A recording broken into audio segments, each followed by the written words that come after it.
जयपुर शहर में रात का समय। जयपुर शहर की पहचान यहाँ के महलों और पुराने घरों में लगे गुलाबी धौलपुरी पत्थरों से होती है, जो यहाँ के स्थापत्य की खूबी है। इसी धौलपुरी पत्थरों से बने एक घर में आन्या फोन पर देव से बात कर रही थी और वो काफी परेशान भी लग रही थी।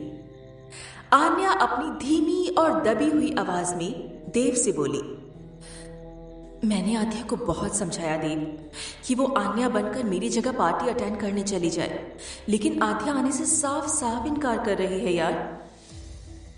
देव ने जब ये सुना तो उसका गुस्सा बढ़ने लगा और फोन पर उसके हाथों की पकड़ मजबूत होती चली गई। देव ने गुस्से से अपने दांत भींचते हुए कहा, मुझे अपनी पार्टी में वो लड़की किसी भी हाल में चाहिए। इतना बोलकर देव ने बिना आन्या की बात सुने ही कॉल कट कर दी। आन्या बालकनी में खड़ी हुई थी। वो मन ही मन सोचते हुए खुद से बोली, अब आध्या को आन्या बनकर पार्टी में कैसे शामिल करूं? हे भगवान, मुझे तो अब कुछ भी करके आध्या को आन्या बनाकर पार्टी में भेजना ही पड़ेगा, वरना देव ने कहीं मुझसे पैसे रिटर्न मांगे। ओ गॉड, मैं इतने सारे पैसे कहां से लाऊंगी? आन्या खुद से बातें करती हुई अपने कमरे में आई और उसकी नजरें सो रही आध्या पर गई। वो आध्या को देखकर गुस्सा होने लगी और गुस्से में आध्या की तरफ आते हुए बोली, तुम मेरी बात क्यों नहीं समझ रही आध्या? तुम पार्टी में क्यों नहीं चली जाती? मेरी मजबूरी तो समझो, मैं वहां नहीं जा सकती, पर तुम तो मेरी जगह जा सकती हो ना। आध्या ने आन्या की बात सुनकर अपनी आंखें खोली और उठकर बैठ गई। उसके लंबे बाल खोले हुए थे और बिस्तर पर ऐसे ही बिखरे पड़े थे। आध्या ने नाइट सूट पहना हुआ था और उसके चेहरे पर कोई बनावटी मेकअप नहीं था। उसने केवल अपने गुलाबी होठों पर लिप बाम लगाया हुआ था। बिना मेकअप के भी आध्या बहुत खूबसूरत लग रही थी। आध्या ने आन्या को एक नजर देखा और फिर उसने कहा, तुम समझ नहीं रही हो आन्या, वहां कितने सारे लोग होंगे और मैं वहां तुम्हारी जगह पर गई और वहां किसी ने मुझे पहचान लिया तो मेरे लिए तो बहुत बड़ी प्रॉब्लम खड़ी हो सकती है ना। इसलिए मैं पार्टी में नहीं जाने वाली। आन्या ने अपने आप को शांत किया और आध्या को समझाने लगी। वो आध्या की ओर देखते हुए बोली, किसी को कुछ नहीं पता चलेगा यार, हम दोनों जुड़वा बहनें हैं, फिर हमें कौन पहचान सकता है भला, बताओ तुम। आन्या अपने हाथ कमर पर रखकर आध्या को सवालिया नजरों से देखने लगी। आध्या आन्या को अपनी ओर घूरते हुए देखकर अपनी नजरें इधर उधर करने लगी। फिर आन्या आध्या के जवाब ना देने पर आगे बोली, आध्या, अब कोई भी बहाना बिना बनाए तुम जल्दी से तैयार हो जाओ और मेरी जगह पार्टी में चली जाओ बस। आध्या साफ साफ इनकार करते हुए तेज आवाज में बोली, नहीं, अगर देव को किसी तरह पता चल गया ना कि मैं आन्या नहीं आध्या हूं तो पता नहीं वो मेरा क्या हाल करेगा। इसलिए तुम ही पार्टी में चली जाना। और वैसे भी मुझे देव की काली गहरी आंखों से बहुत डर लगता है। आध्या कई बार आन्या बनकर देव के ऑफिस भी जा चुकी थी और देव के साथ काफी सारी पार्टी भी आध्या ने आन्या बनकर अटेंड की हुई थी। और जब जब आध्या देव को एक नजर भी देखती थी तो वो देव को अपनी गहरी काली आंखों से खुद को देखते हुए पाती थी। आध्या को जैसे ही देव का ख्याल आया तो उसमें आन्या बनकर पार्टी में जाने की जो थोड़ी बहुत हिम्मत थी वो भी मानो खत्म हो गई और आध्या की पूरे शरीर में झुरझुरी सी होने लगी। इसलिए आध्या ने फिर से अपने आप को ब्लैंकेट से कवर किया और सोने लगी। आध्या की बात सुनकर और उसकी हरकतें देखकर आन्या चेहरे से एक्सप्रेशन बनाती हुई मन ही मन बोली, ओह गॉड, देव के कहने पर ही तो मैं तुम्हें पार्टी में आन्या बनकर भेज रही हूं। मेरी माँ, अगर तुम मेरी जगह पार्टी में नहीं गई तो पता नहीं देव मेरा क्या हाल करेगा।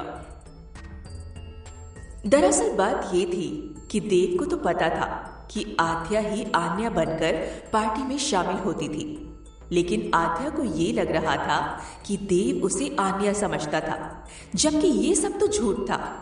और इस सब में सबसे बड़ा फरेब तो आध्या के साथ हो रहा था, पर आध्या इस बात से अनजान थी। उसे लग रहा था कि वो दोनों बहनें मिलकर देव को बेवकूफ बना रही थी, पर आध्या को क्या पता था कि वो आन्या और देव से खुद ब खुद बेवकूफ बन रही थी और उसका इस्तेमाल किया जा रहा था।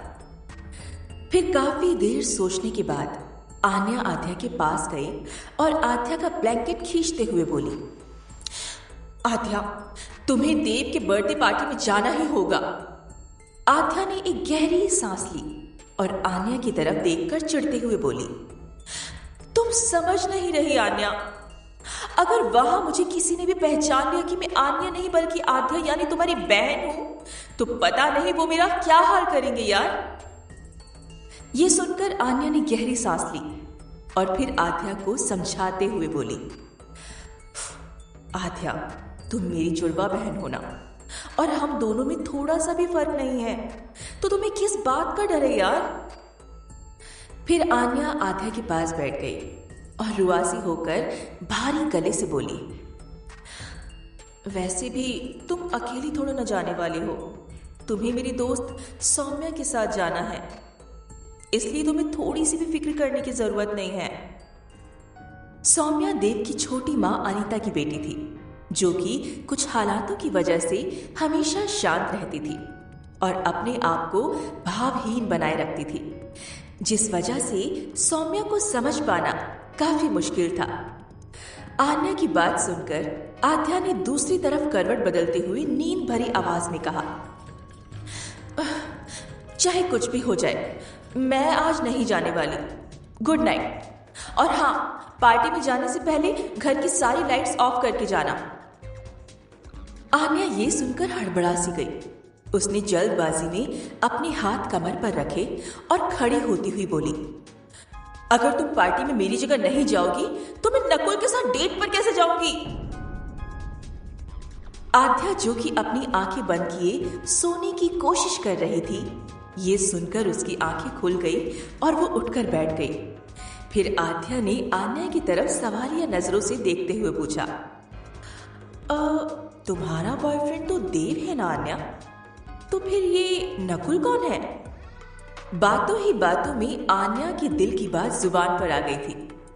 वो आध्या की बात सुनकर हड़बड़ा गई और अपनी बात संभालते हुए बोली,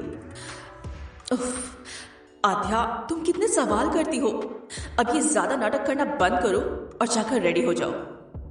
फिर आन्या ने अपने माथे पर हाथ रखकर रोनी सी शक्ल बना ली और बोली, वैसे भी आध्या, ये देखो मुझे कितना बुखार है, ऐसे में पार्टी कैसे अटेंड करूंगी, और तुम तो जानती हो ना देव की पार्टी में जाना कितना जरूरी है, प्लीज चले जाओ ना। ये सुनकर आध्या आन्या को घूरने लगी, क्योंकि आध्या जानती थी कि आन्या बुखार होने का सिर्फ बहाना बना रही है। वो ये भी समझ रही थी कि आन्या आराम से सोने के लिए ऐसा कर रही है। तभी आन्या को लगा कि कहीं आध्या फिर से मना ना कर दे, इसलिए वो आगे गई और आध्या का हाथ पकड़कर अपने माथे पर रखने लगी। पर आध्या ने अपना हाथ पीछे कर लिया और उदासी के भाव आंखों में लाते हुए आन्या पर उंगली पॉइंट करके बोली, ठीक है, ये आखिरी बार है कि मैं आन्या बनकर देव की पार्टी में जाने के लिए तैयार हुई हूं, लेकिन उसके बाद चाहे कुछ भी हो जाए, मैं देव के साथ पार्टी में नहीं जाऊंगी। इनफैक्ट मैं कहीं भी नहीं जाऊंगी उसके साथ। इतना बोलकर आध्या ने अपने हाथों से बेडशीट को कसकर पकड़ लिया और नजरें नीचे कर ली। इधर आन्या को यह सुनकर जैसे मेडल मिल गया हो, वो इतनी खुश हो गई और ताली बजाते हुए आध्या को गले से लगा लिया। फिर गले लगे हुए बोली, थैंक यू आध्या, मैं जानती थी कि तुम मेरी बहन होने का फर्ज जरूर निभाओगी। आध्या आन्या से दूर हुई और बिना कुछ कहे आन्या को घूरते हुए तैयार होने चली गई। आध्या कभी भी देव के सामने आन्या बनकर नहीं जाना चाहती थी, पर हमेशा किसी ना किसी वजह से या फिर आन्या की कहीं जाने की जिद से आध्या को ना चाहते हुए भी देव के सामने खड़ा होना पड़ता था, जो कि आध्या को बिल्कुल भी पसंद नहीं था। पर आध्या को क्या पता था कि अभी तो बस शुरुआत थी। जिसके सामने वो जाना चाहती थी वही उसके साथ कुछ ऐसा करने वाला था कि वो अपनी पूरी जिंदगी उसे भुलाना चाहेगी तो भी भुला नहीं पाएगी। आध्या को ना चाहते हुए भी तैयार होना पड़ा। उसने ब्लैक कलर का गाउन और कानों में छोटी छोटी व्हाइट डायमंड की बूंदें, नाक में सिल्वर कलर की नोज रिंग पहनी हुई थी और बाल में ऐसा हेयर स्टाइल किया हुआ था ताकि उसके बाल लंबे नजर आए। आध्या ने होठों पर डार्क रेड लिपस्टिक लगाई हुई थी, पर आंखों में काजल नहीं लगाया था। आध्या ने अपने आप को मिरर में देखा तो उसकी बड़ी बड़ी आंखें सूखी हुई सी दिख रही थी, पर फिर भी वो बेहद ही खूबसूरत नजर आ रही थी और अब वो देव की पार्टी में जाने के लिए तैयार थी। फिर आध्या ने मिरर की मदद से पीछे बेड पर बैठी आन्या की तरफ देखा और फिर मुड़कर आन्या को समझाने की कोशिश करते हुए बोली, आन्या, क्या तुम्हारा पार्टी में जाने का कोई चांस नहीं है?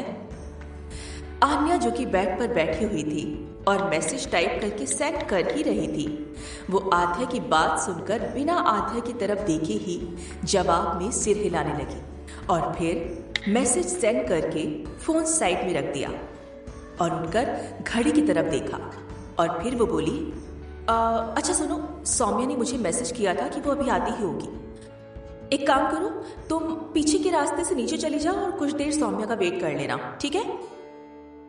आध्या ना चाहते हुए भी अपने कदम बढ़ाने लगी और पीछे के दरवाजे से बाहर आकर सौम्या का इंतजार करने लगी।